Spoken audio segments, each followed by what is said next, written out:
Benjamin Franklin.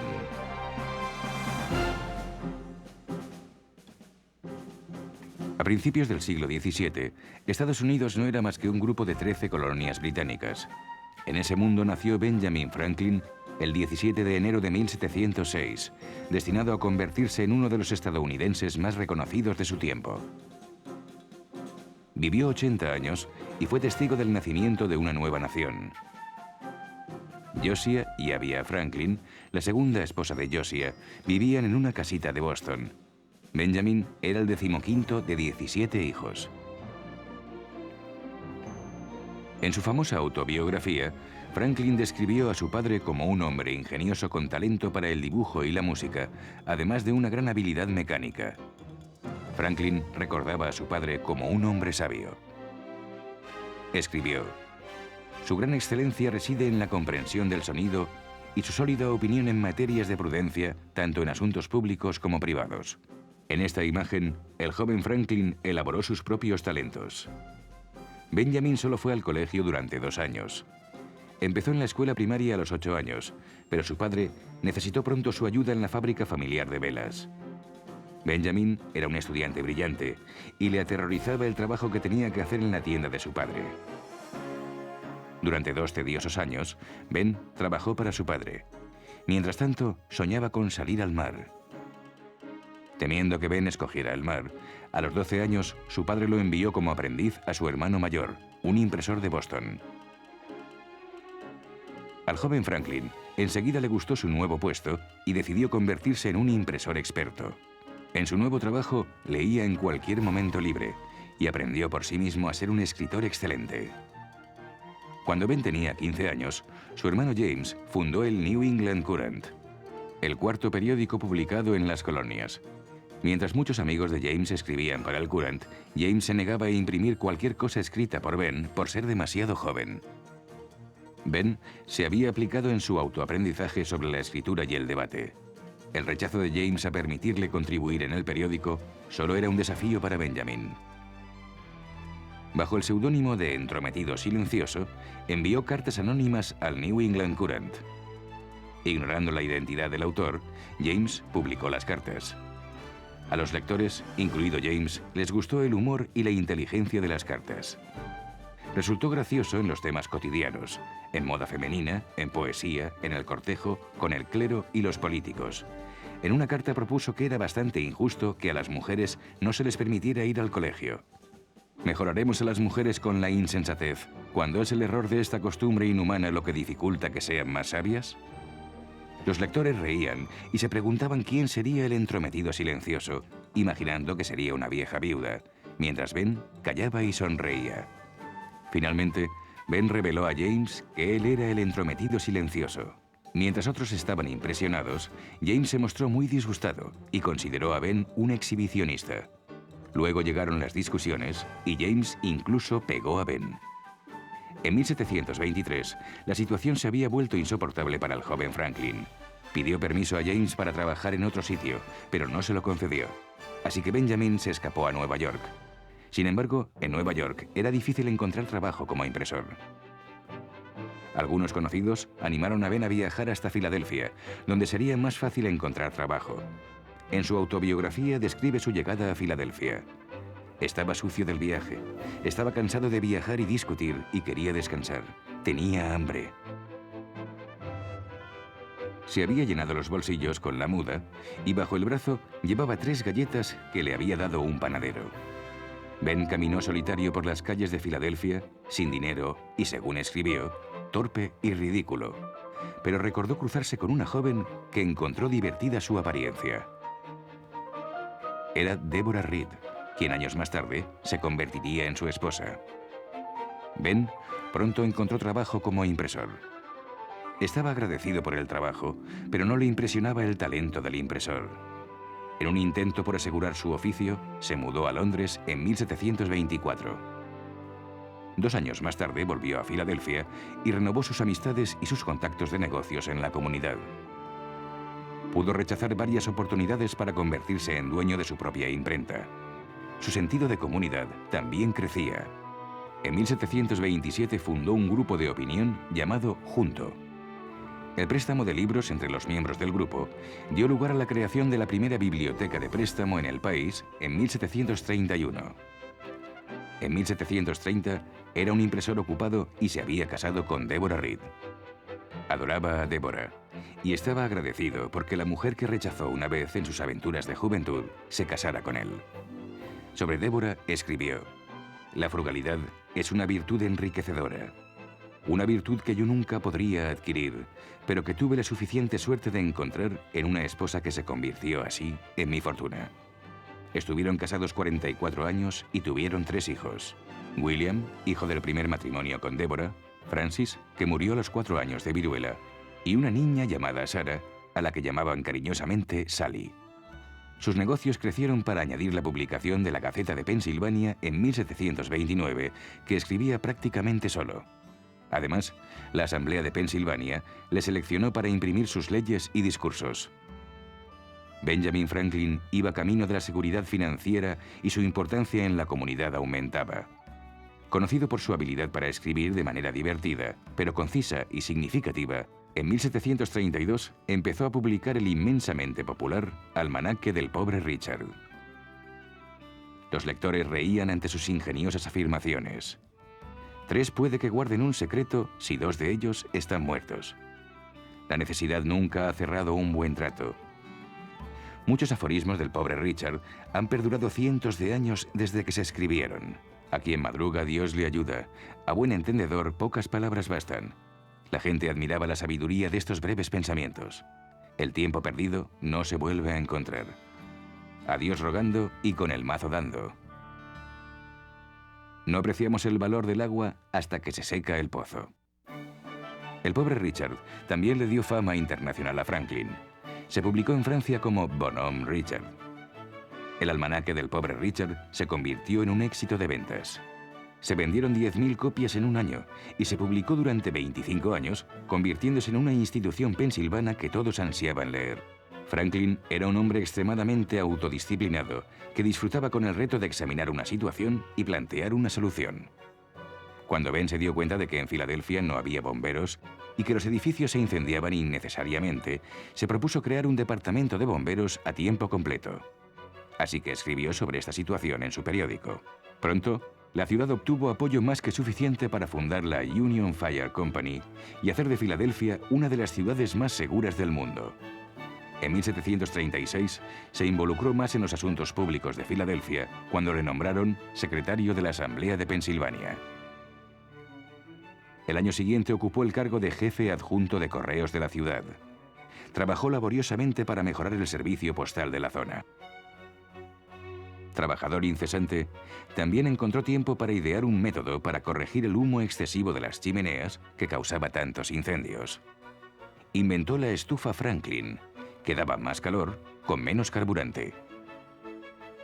En 1748 pudo retirarse del negocio de la imprenta para centrarse, por suerte, en sus otras aficiones, como sus famosos experimentos con electricidad. En 1752 se publicó su libro Experimentos y observaciones sobre electricidad en Londres. Ahora tenía más tiempo para hacer más pruebas, y en 1752 llevó a cabo su memorable experimento con la cometa. Cuando volaba una cometa bajo la tormenta con su hijo William, probó que los rayos producían descargas eléctricas. La cometa llevaba una punta de metal y al caerle un rayo, envió una chispa a la llave que Franklin había atado a la cuerda de algodón. Por suerte, a Franklin no le alcanzó un rayo muy fuerte, si no, podría haber muerto. Además, Franklin se dio cuenta de que los rayos a menudo alcanzaban a las casas y las incendiaban. Haciendo experimentos, inventó el pararrayos para atraer y absorber las descargas eléctricas. También pasó tiempo estudiando la causa de muchos aspectos de la naturaleza y sus leyes. La aurora boreal, torbellinos y tormentas eléctricas, la dirección de ríos y mareas, el magnetismo y la teoría de los terremotos. El mundo aceptó a Benjamin Franklin como científico de primera clase e inventor, pero también se estaba convirtiendo en un importante empleado del gobierno. En 1751 tuvo un papel decisivo en la creación de una academia que finalmente se convirtió en la Universidad de Pensilvania. En 1753 ascendió a jefe adjunto de correos de todas las colonias. Gracias a él, el departamento postal aumentó su eficacia y rentabilidad. El correo en los periódicos empezó a moverse entre las colonias más rápido que nunca. Ahora, los colonos estaban mejor informados sobre los asuntos y la vida de los demás. En 1754, Franklin volvió a la vida política. Estaba a favor de la unión de las colonias contra los franceses y los indios, e incluso había publicado una viñeta en la Gaceta de Pensilvania para manifestar su opinión: «Únete o muere». En su autobiografía escribió: en 1754, cuando se reanudó la guerra con Francia, se reunió en Albany un congreso de comisionados de las diferentes colonias. Como reacción a las guerras contra franceses e indios, los oficiales británicos llamaron a esta reunión el Congreso de Albany. Franklin y otros representantes se reunieron en Albany para debatir las relaciones con los indios iroqueses. Franklin creía que la cooperación entre las colonias era casi nula y utilizó la reunión para presentar un plan de unión de las colonias. Su llamado Plan Albany definía un consejo con representantes y un líder nombrado por el rey de Inglaterra. Fue una medida audaz, pero no obtuvo un apoyo aplastante. Franklin era claramente una figura de mente innovadora. Empezó a ser evidente una cooperación entre colonias sin precedentes como resultado de la guerra. En 1757, Franklin sirvió como diplomático en Inglaterra. Su estancia duró 5 años, durante los que gozó de tiempo libre para seguir con sus experimentos y viajar. Volvió a América de 1762 a 1764. En 1765, le eligieron para volver a Inglaterra para pedir un nuevo gobierno colonial. El sentimiento de aquella época no implicaba un deseo de independencia americana. De hecho, Franklin se mantuvo fiel a Inglaterra casi hasta el día en que empezó la Revolución Americana. Una vez en Londres, sin embargo, se centró en la Ley del Timbre, una ley fiscal aprobada por el Parlamento británico. Acelerada por la necesidad de Inglaterra de pagar la Guerra de los 7 años, se impuso la Ley del Timbre a las colonias sin considerar su cooperación. Se publicó la Ley del Timbre, texto, periódicos, panfletos, documentos legales y otros papeles en las colonias. Como consecuencia, su aprobación se recibió con gran indignación. Como protesta, los norteamericanos se negaron a comprar productos hechos en Gran Bretaña. El Parlamento británico mandó llamar a Franklin, quien defendía con fuerza a las colonias. Debió de ser persuasivo. Poco después, se revocó la Ley del Timbre. Franklin permaneció en Inglaterra durante casi 9 años y viajó hasta Francia. Fue un periodo en que la discordia entre Norteamérica y Gran Bretaña continuó hirviendo a fuego lento. En 1773, la resistencia a los impuestos y la influencia británicos había estallado en Boston, lo que dio lugar al famoso motín del té en Boston. Por querer salvar su propia compañía de té, los británicos no habían grabado su té importado. En protesta por estos impuestos desiguales, un grupo de colonos se disfrazó de nativos americanos y abordó el barco de la compañía británica en el puerto de Boston para luego lanzar el té al agua. A pesar del avance de la Cámara de los Comunes británica, no pudieron aislar a Boston del resto de Norteamérica. Los ciudadanos de todas las colonias sabían lo que había en juego, aunque pocos estaban dispuestos a defender su independencia de Inglaterra. Como Franklin observó, el Parlamento no tenía derecho a crear leyes que vincularan a las colonias. Aceptó al rey como líder de las colonias, pero no a los lores y al Parlamento. Sin embargo, los británicos no estaban dispuestos a aceptar este acuerdo. El gobierno de la América colonial debía incluir tanto al rey como al Parlamento. En 1774, Franklin todavía tenía esperanzas, hasta que le citaron en una cámara del Parlamento y le sometieron a una reprimenda por parte del subfiscal de la corona británica ante varios espectadores. Franklin permaneció en silencio todo el tiempo mientras le atacaban verbalmente. Después siguió reuniéndose con ingleses que simpatizaban con su causa, pero las condiciones sobre las que insistía se consideraron demasiado rígidas para obtener una aceptación plena. En 1775 le llegó la noticia de la muerte de su mujer, Débora. Sin esperanzas de llegar a un acuerdo para acabar con las diferencias con Inglaterra, Franklin volvió a América. En primavera, los primeros grupos de confrontación revolucionaria se lanzaron en escaramuzas en Lexington y Concord. Franklin enseguida se involucró en las actividades del Congreso Continental, una reunión de líderes de todas las colonias. A los 69 años, Franklin era el miembro más viejo del Congreso. También fue nombrado director general del Servicio de Correos de 1775 a 1776. El trabajo extra de la comisión le tuvo ocupado tratando con los indios, grabando e imprimiendo el dinero del continente y protegiendo el comercio americano. Aunque le describían como el viejo estadista, Franklin seguía animando con fervor el espíritu de independencia. Le disgustó mucho que su hijo, William, entonces gobernador de Nueva Jersey, decidiera no unirse a él contra los británicos. William se mantuvo fiel a Inglaterra. La ruptura entre padre e hijo nunca se resolvió del todo, ni siquiera después de la Guerra Revolucionaria. Los sucesos de la época continuaron con una enorme sensación de urgencia. En 1776, el Congreso Continental nombró un comité para redactar una declaración oficial de independencia.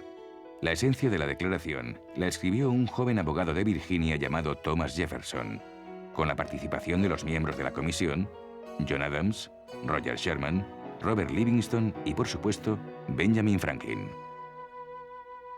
Con la Declaración de Independencia firmada, Norteamérica se había situado en un umbral precario y había desafiado al adversario más temible del mundo en aquel tiempo.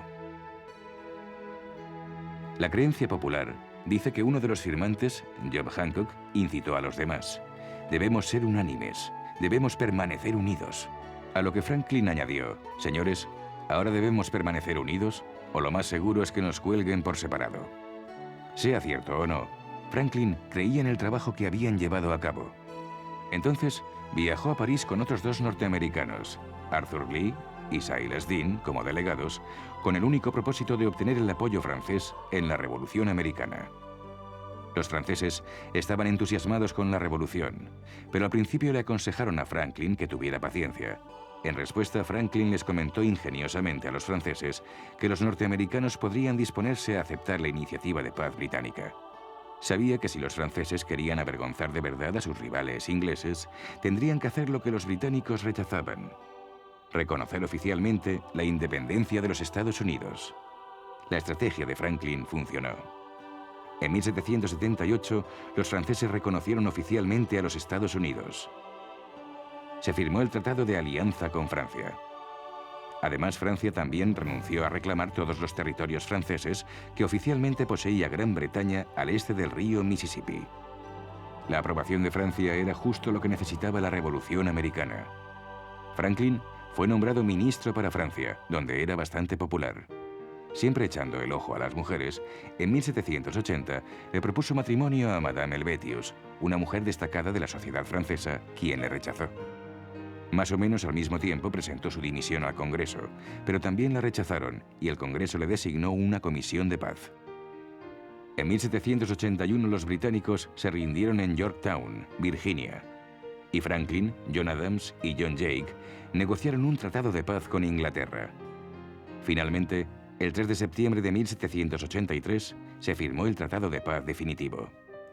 El enérgico Franklin sacó tiempo para inventar las lentes bifocales. Estas permitían corregir dos distancias distintas en la misma lente. También encontró tiempo para negociar tratados con otros países europeos y solidificar la imagen política de Norteamérica en el mundo.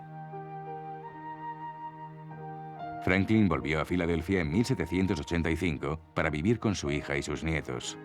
Tenía 79 años y era conocido en todo el mundo por una lista de éxitos y experiencias que solo unos pocos podrían imaginar. Pero sus contribuciones estaban lejos de haberse acabado. En mayo de 1787 se reunieron 55 delegados en la Convención Constitucional. A los asistentes les unía la creencia de que para el éxito de los Estados Unidos era importante tener un gobierno nacional más fuerte. A la reunión acudieron jefes ilustres como George Washington, James Madison, George Mason, Alexander Hamilton y Benjamin Franklin. La reunión se realizó en secreto y empezó a dar forma a la estructura del nuevo gobierno norteamericano. Franklin era sin duda el estadista más viejo y sabio presente.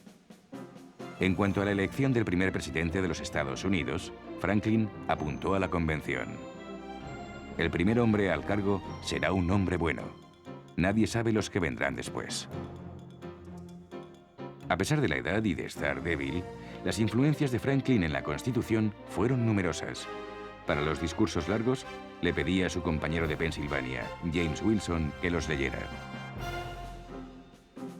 Entre sus pensamientos más constantes estaban los referidos al salario del presidente. Franklin creía que no se debería compensar al presidente, porque para adjuntar un salario al puesto, como él lo veía, se unían dos pasiones que tienen una poderosa influencia en los asuntos de los hombres. Estas son la ambición y la avaricia, el amor por el poder y el amor por el dinero. Ante los ojos del hombre, un puesto de honor que será al mismo tiempo un lugar de provecho y moverán cielo y tierra para conseguirlo. Finalmente, el 17 de septiembre de 1787, tras un verano de debates, reuniones y compromisos, se completó la Constitución de los Estados Unidos. Mientras miraba a los delegados acercarse a firmar la Constitución, Franklin hacía comentarios sobre el sol tallado en la silla de George Washington y comentó: «Durante esta sesión he mirado varias veces el sol detrás del presidente, sin poder decir si sale o se pone. Pero ahora, finalmente, estoy contento de saber que el sol está saliendo, no ocultándose». Aunque no todos estaban convencidos de que la Constitución fuera perfecta, la mayoría aceptó el juicio de Franklin. Escribió un largo discurso que leyó James Wilson. «Señor presidente, confieso que hay diversas partes de esta Constitución que no apruebo, y no estoy seguro de aprobarlas nunca. También dudo de si cualquier otra convención que pudiéramos establecer llevaría a una Constitución mejor. Por consiguiente, señor, me asombra descubrir que este sistema está tan cerca de la perfección como lo está, y creo que asombrará a nuestros enemigos. Así, acepto, señor, esta Constitución, porque no espero nada mejor, y porque no estoy seguro de que no sea la mejor». Tras la firma de la Constitución, Franklin se retiró de la vida pública. Su último acto público fue un memorándum en el que instaba al Congreso a la abolición de la esclavitud, que firmó poco antes de su muerte. Mientras Franklin yacía en su lecho de muerte en 1790, su hija intentó moverlo a una posición más cómoda para que se sintiera un poco mejor. Incluso ante la muerte, el ingenio de Franklin era evidente. «Un hombre moribundo», dijo a Sally, «no puede hacer las cosas fáciles». Murió a los 84 años, una edad avanzada para la época. Dejó un legado inmenso. Unas 20.000 personas asistieron a su funeral en Filadelfia. La Cámara de Representantes lució insignias de duelo durante un mes. En París, la Asamblea Nacional Francesa lució insignias de duelo y su presidente escribió al Congreso: «El nombre de Benjamin Franklin será inmortal en la historia de la libertad y la filosofía». Pero es especialmente querido en un país al que, guiado por la misión sublime, este hombre venerable conocía muy bien, con la simplicidad y la dulzura de sus modales, así como con la pureza de sus principios, el alcance de su conocimiento y los encantos de su mente. En 1824 se fundó en Filadelfia el Instituto Franklin en su honor, para progresar en la utilidad de sus inventos. Con los años, a través de donaciones sustanciosas, el instituto continúa prosperando. También sirve de monumento conmemorativo a Franklin, con su estatua de mármol de 6 metros de alto, y alberga muchas de sus posesiones originales. Sin embargo, uno de los monumentos conmemorativos más importantes es la perduración de su autobiografía. La escribió como una carta a su hijo William en 1771. Quería recordar sus experiencias y expresar su filosofía para su hijo. William la publicó póstumamente. La autobiografía de Franklin, aunque no es la historia completa de su vida, se ha convertido en una de las piezas de culto de la era. Una sinopsis del estilo de vida de la época. En sus páginas, Franklin relata su educación en la América colonial puritana, la búsqueda de una vida virtuosa y la aceptación del éxito material, aunque nunca solicitó la patente de ninguno de sus inventos y demostraciones para enfatizar la viabilidad de los mismos. Continúa leyéndose y estudiándose por los pensamientos y detalles de un hombre importante perteneciente a una era importante. El hecho de que viviera tanto solo forma parte del mito del gran hombre. Se dice que John Adams, segundo presidente de los Estados Unidos, había contemplado a Franklin primero con temor y luego con asco, pero al final terminó por admirarle a regañadientes. Un hombre que fue impresor y editor, científico e inventor, filósofo, político y diplomático. Casi con sabiduría profética, Franklin escribió su propio epitafio a los 22 años. Aquí yace el cuerpo de Benjamin Franklin, gastado como la cubierta de un libro viejo, con las páginas arrancadas y desprovisto de sus leyendas y su baño de oro. Comida para los gusanos. Pero el trabajo no se perderá, pues, como él creía, aparecerá una vez más en una nueva edición más elegante, revisada y corregida por el autor.